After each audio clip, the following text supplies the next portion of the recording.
నమస్తే, welcome to news wave. ఈ రాష్ట్రంలో ఎస్సీ ఎస్టీ బీసీ మైనార్టీ పేద కుటుంబాలకు ఉన్నతమైన విద్య అందని పరిస్థితి. మరి రాష్ట్ర ప్రభుత్వం ఒకవైపు అనేక స్కీములు పెడతామని చెప్తూ ఇంతవరకు మాటలు ఇచ్చి తుంగలు తొక్కడం జరిగింది. మరి కనీస విద్యను నిరుపేదలకు అందించిన పరిస్థితి. ఒకవైపు మరి విద్యాశాఖ తన దగ్గరనే పెట్టుకోవడం జరుగుతుంది. మరి ప్రైవేటీకరణ, ప్రైవేటు వ్యవస్థను, ప్రైవేటు సంస్థలను అభివృద్ధి చేసే విధంగా మరి వాళ్ళ పోవడం ఉంది. ఒకసారి మనతో మాట్లాడడానికి ఏఎస్ఎఫ్ నాయకులు ఉన్నారు, వారితో మాట్లాడి తెలుసుకునే ప్రయత్నం. అదే నమస్తే అన్న. ఎస్సీ ఎస్టీ బీసీ మైనార్టీ కుటుంబాలకు ఏదైనా ఫ్రీ ఎడ్యుకేషన్ అనేది ఉంది. మరి అది పూర్తి లెవెల్లో ఇప్పటి వరకు అయితే అమలు కావట్లేదు. దీన్ని ఏ విధంగా చూడొచ్చు? విద్యా హక్కు చట్టం 2009 ప్రకారము ఈ రాష్ట్రంలో ఉన్నటువంటి పేద విద్యార్థులకు 25% ప్రైవేట్ కార్పొరేట్ విద్యా సంస్థలు ఉచిత విద్య అందించాలి. కానీ చట్టం తీసుకొచ్చి 2009 చట్టం తీసుకొస్తే ఈనాడు తెలంగాణ రాష్ట్రంలో ఉన్నటువంటి కాంగ్రెస్ ప్రభుత్వం ఇంతవరకు దాన్ని అమలు చేసే పరిస్థితి లేదు. దాన్ని అమలు చేస్తే ఈ రాష్ట్రంలో ఉన్నటువంటి పేద విద్యార్థులకు ఉచిత నాణ్యమైన విద్య ప్రైవేట్ కార్పొరేట్ విద్యా సంస్థలు అందించే ప్రయత్నం జరుగుతుంది. కానీ ఈ విషయంలో రాష్ట్ర ప్రభుత్వం ఎక్కడికి ఇట్లా జోక్యం చేసుకోలేదు, ఎక్కడ దానిపైన ఆలోచించే పరిస్థితి లేదు. ఎందుకంటే ఈ రాష్ట్రంలో దాదాపు ప్రైవేట్ కార్పొరేట్ విద్యా సంస్థల లక్షల రూపాయల ఫీజులు వసూలు చేస్తున్నా కూడా కనీసం వారిపై నిఘా పెట్టకుండా, పర్యవేక్షణ చేయకుండా ఈరోజు నిమ్మకు నీరెత్తినట్టు వ్యవహరిస్తున్నారు విద్యాశాఖ, అది రాష్ట్ర ప్రభుత్వం. ఈరోజు సాక్షాత్తు విద్యాశాఖ రాష్ట్ర ముఖ్యమంత్రి రేవంత్ రెడ్డి వద్ద ఉన్న ఈ రాష్ట్రంలో ఉన్నటువంటి విద్యారంగ సమస్యల పరిష్కారం కావడం లేదు. లక్షలాది మంది పేద విద్యార్థులకు ఉచితమైన నాణ్య విద్య అందించకుండా కుట్ర చేస్తా ఉన్నారు, వాళ్ళు వైఫల్యం చెందుతా ఉన్నారు. దాంతోపాటు ఈ రాష్ట్రంలో ఉన్నటువంటి ఇంకో ప్రధానమైన సమస్య, ఈ రాష్ట్రంలో పెండింగ్ లో ఉన్నటువంటి స్కాలర్షిప్స్ రియంబర్స్మెంట్ నిధులు దాదాపు 11,500 కోట్లు విడుదల చేయకపోవడంతో దీనిపై ఆధారపడి చదువుతున్నటువంటి దాదాపు 14 లక్షల మంది విద్యార్థులు అనేక ఇబ్బందులు పడుతున్నారు. ఆ ఒక విద్యార్థులు తమ కోర్సులు పూర్తయిన తరుణంలో కళాశాల యాజమాన్యాలు సర్టిఫికెట్లు ఇవ్వకపోవడంతో వాళ్ళు పై చదువులు పోలేక, ఉన్నత చదువులు పోలేక, ఉద్యోగాలు చేసుకోలేక అనేక ఇబ్బందులు పడుతున్నారు. అంటే రాష్ట్రంలో ఉన్నటువంటి ముఖ్యమంత్రి చెప్పడం చేయాలా, మీరు ఎన్నికల మేనిఫెస్టోలో పెట్టిరు, మేము అధికారంలోకి వస్తే పెండింగ్ లో ఉన్నటువంటి రియంబర్స్మెంట్ నిధులు ఏకకాలంలో విడుదల చేస్తామని చెప్పారు. దాంతోపాటు ఫీజుల నియంత్రణ చట్టాన్ని అమలు చేస్తామని చెప్పారు. మీరు అధికారంకి వచ్చి 2.5 సంవత్సరాలు కావస్తున్నా కూడా ఎందుకు ఈ విషయాలపై ఇంతవరకు ఎందుకు సమస్యలు పరిష్కారం చేస్తారని చెప్పి ప్రశ్నిస్తున్నాం. కాబట్టి ఈ సందర్భంగా, ఈ రౌండ్ టేబుల్ సమావేశం సందర్భంగా రానున్నటువంటి విద్యా సంవత్సరం ప్రారంభంలో ఖచ్చితంగా ఫీజుల నియంత్రణ చట్టాన్ని అమలు చేయాలి. దాంతోపాటు పెండింగ్ లో ఉన్నటువంటి రియంబర్స్మెంట్ నిధులు విడుదల చేసి విద్యార్థులకు న్యాయం చేయాలని చెప్పి డిమాండ్ చేస్తున్నాం.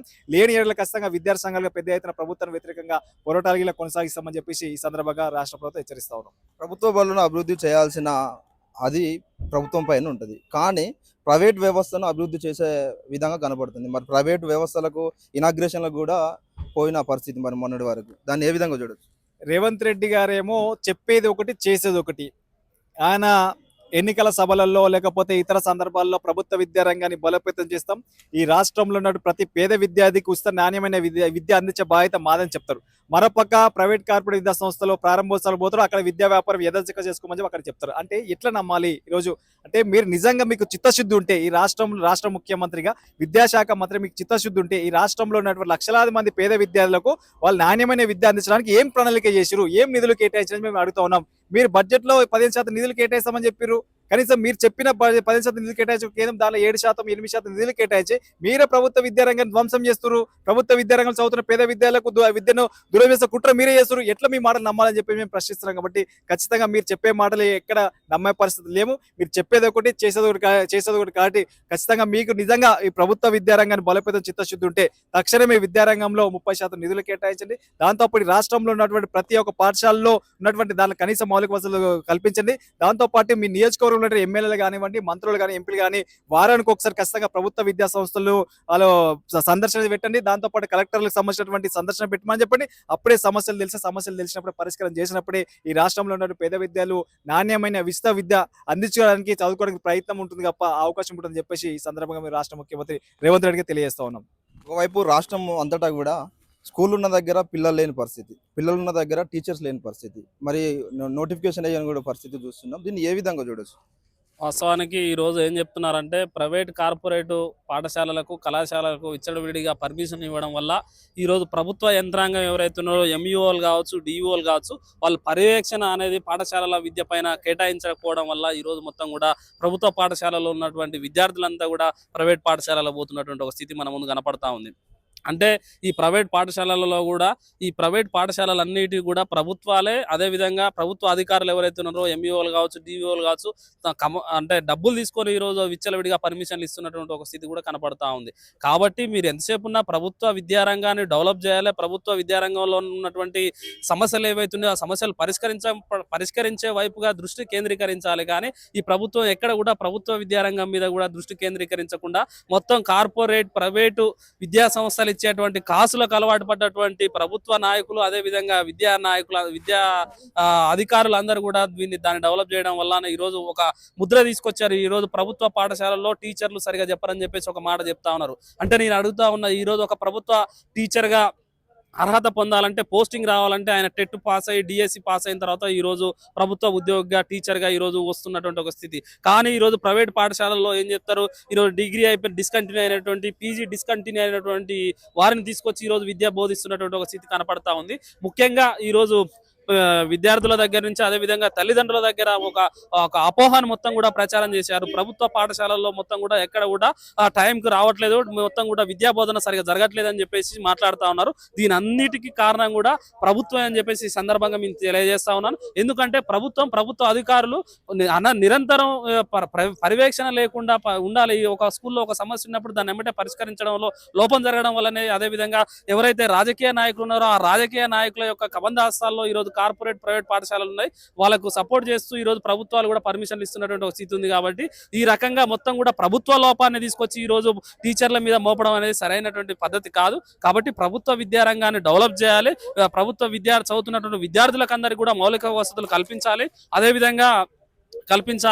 అదేవిధంగా ఈ రోజు రాష్ట్రంలో ఉన్నటువంటి ఖాళీగా ఉన్నటువంటి టీచింగ్ పోస్టులు ఏదైతుందో, టీచర్ పోస్టులు ఏదైతున్నాయో, అదేవిధంగా ఈ రోజు రాష్ట్రంలో ఉన్నటువంటి 31 జిల్లాలు ఏదైతున్నాయో ఆ జిల్లాలో మొత్తం కూడా ఫుల్ ఫ్లెడ్జ్డ్ గా డిఓలు లేనటువంటి ఒక స్థితి కొనపడతా ఉంది. అదేవిధంగా ఎంఈఓ పోస్టులు కూడా మొత్తం కూడా ఎక్కడికక్కడ ఖాళీగా ఉన్నాయి. ఈ రకమైనటువంటి ఖాళీలు ఉండడం వల్ల ప్రభుత్వ విద్యారంగం ఏ రకంగా అభివృద్ధి చెందుతుందని చెప్పేసి మేము మాట్లాడుతా ఉన్నాం. కాబట్టి తక్షణమే విద్యారంగంలో ఉన్నటువంటి ఖాళీలను వెంటనే భర్తీ చేయాలి. విద్యారంగ సమస్యలను మొత్తం కూడా పరిష్కరించాలని చెప్పేసి సందర్భంగా మేము డిమాండ్ చేస్తా ఉన్నాం.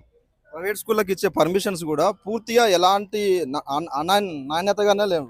ఎందుకు అంటే పర్మిషన్ తీసుకునేది ఒకటి, వాళ్ళని కన్స్ట్రక్షన్ చేసేది ఒకటి. కనీసం అక్కడ బెంచీలు కూడా ఉండవు, స్టూడెంట్స్ ఇంత మంది ధరం చూపించుకోవడం కానీ, అక్కడ ఫీజులు ఎక్కువ కూడా వసూలు చేస్తున్న పరిస్థితి. మరి ఎంఈఓల మీద ఎలాంటి చర్య తీసుకోవచ్చు? అది ఇంతవరకు ఎక్కడ కూడా ఎలాంటి చర్యలు తీసుకున్న దాఖలు అయితే కనిపించట్లేదు.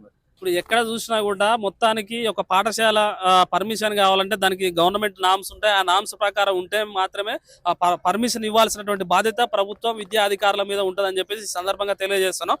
కానీ ఏదైతే ఈ కార్పొరేట్ ప్రైవేట్ విద్యా సంస్థ ఎప్పుడైతే వచ్చిన తర్వాత వాళ్ళు ఇచ్చేటువంటి కాసులకు అలవాటు పడ్డటువంటి ఈ యొక్క విద్యావేత్తలు ఎవరైతున్నారో, విద్యా అధికారులు ఎవరైతున్నారో, ప్రభుత్వ నాయకులు ఎవరైతున్నారో వీళ్ళందరూ కూడా కమిషన్లే తీసుకుంటారు తప్ప ఈ రోజు ఈ యొక్క పాఠశాలకు ఉండాల్సినటువంటి నామ్స్ అన్ని వీళ్ళు పాటిస్తున్నారా లేదా, నో ఆబ్జెక్షన్ సర్టిఫికేట్ ఉందా లేదా, అదే విధంగా ఈ ఫైర్ ఉందా లేదా, ఒక ఎంతమంది విద్యార్థులకు ఎన్ని టాయిలెట్స్ ఉన్నాయి అనేది కూడా, అదే విధంగా గ్రౌండ్ ఉందా లేదా అనేది ఎలాంటిది చూడకుండా కాగితాల మీద ఈ రోజు సంతకం పెట్టి వాళ్ళు ఇచ్చే కమిషన్లు తీసుకొని సంతకం పెట్టడం వల్ల ఈ రోజు విద్యార్థులు నష్టపోతా ఉన్నారు. ఈ రోజు కార్పొరేట్ పాఠశాలలు ముఖ్యంగా ఒక బ్రాంచ్ కి పర్మిషన్ తీసుకొని 4-5 బ్రాంచ్లు నడిపిస్తున్నటువంటి ఒక స్థితి ఉంది.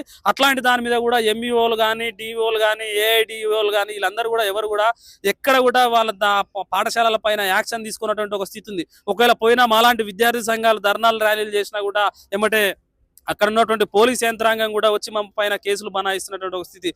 ఎందుకంటే పైనుంచి మాకు ఒత్తిడి ఉందని చెప్పి చెప్తున్నటువంటి ఒక స్థితి. అంటే దీనికి ముఖ్యంగా ప్రధానమైనటువంటి కారణం ఏంటంటే రాజకీయ నాయకుల చేతుల్లో ఈ రోజు మొత్తం విద్యా వ్యవస్థ పోయింది. కాబట్టి ఈ రాజకీయ నాయకుల చేతుల్లో ఉండకుండా ప్రభుత్వ రంగంలోనే విద్యా వ్యవస్థ ఉండాలి, అది మొత్తం కామన్ స్కూల్ విద్యా విధానం ఉండాలని చెప్పేసి ఈ సందర్భంగా మేము డిమాండ్ చేస్తున్నాం. అట్లున్నప్పుడు మాత్రమే ఈ రాష్ట్రంలో చదువుతున్నటువంటి ప్రతి ఒక్క విద్యార్థికి నాణ్యమైనటువంటి ఉచిత విద్య అందుతుందని చెప్పేసి ఈ సందర్భంగా మేము డిమాండ్ చేస్తా ఉన్నాం. ఇకనైనా ప్రభుత్వం, రేవంత్ రెడ్డి గారి ప్రభుత్వం చెప్తా ఉన్నాం, ఖచ్చితంగా మీరు బడ్జెట్ ని కేటాయించాలి. బడ్జెట్ కేటాయించడం ద్వారానే ఈ యొక్క ప్రభుత్వ పాఠశాలలు మొత్తం కూడా డెవలప్ చేయాలి, రెనోవేషన్ చేయాలి. అత్యాధునికత సంబంధించినటువంటి బిల్డింగ్ కట్టడం వల్ల ఈ రోజు ఆకర్షణీయంగా ఉంటేనే ఈ రోజు వచ్చి జాయిన్ అయ్యేటువంటి ఒక స్థితి ఉంటది. కాబట్టి మీరు ఆ వైపుగా ఈ ప్రభుత్వ విద్యారంగాన్ని డెవలప్ చేసే విధంగా మీ యొక్క ఆలోచన విధానం ఉండాలని చెప్పేసి తెలియజేస్తున్నాం. లేని పక్షాన పెద్ద ఎత్తున రాష్ట్ర వ్యాప్తంగా విద్యార్థి ఉద్యమాలు సృష్టించి మళ్ళీ ఏదైతే మిమ్మల్ని గద్దెదించేంత వరకు కూడా మేము పోరాటం కొనసాగిస్తాం. అదేవిధంగా ప్రభుత్వ విద్యారంగం బలోపేతం అయ్యేంత వరకు కూడా మా యొక్క పోరాటాలు కొనసాగుతాయని చెప్పేసి ఈ సందర్భంగా నేను తెలియజేస్తున్నా. పొడపంగి నాగరాజు, PDS తెలంగాణ రాష్ట్ర ప్రధాన కార్యదర్శి.